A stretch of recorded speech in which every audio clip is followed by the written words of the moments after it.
was 14 years old at the time.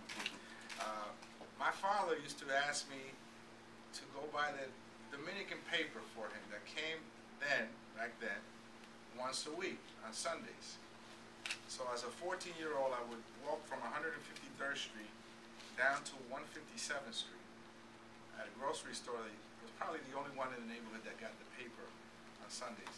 And one Sunday morning, I was abruptly stopped by two detectives, thrown up against the cemetery wall, on Trinity Cemetery wall on Broadway, frisked, and subsequently they told me to just continue to move on. I asked them in my broken English back then what the problem was, and they said they were looking for somebody with a brown leather jacket.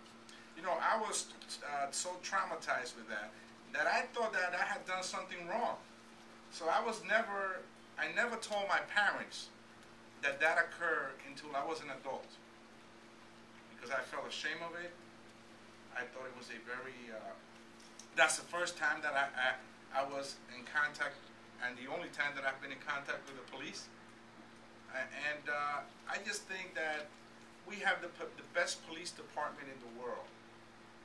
The police department of this city does not need to resort to those types of tactics to bring down crime. I represent Washington Heights, Inwood, Marble Hill. Our neighborhood went through a drug war in the 80s and 90s.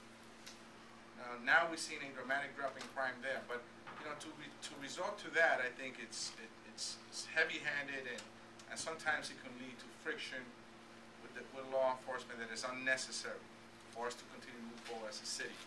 So this database also is very troubling. To have this database lingering around of people that have done nothing wrong is really troubling. I mean, why have that?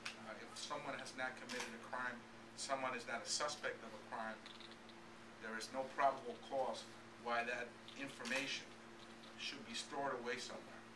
And if you look at the numbers, you see that it's done basically in a very frivolous manner, because it doesn't lead to any large numbers of arrests nor convictions. So, you know, I think that we need to revisit this.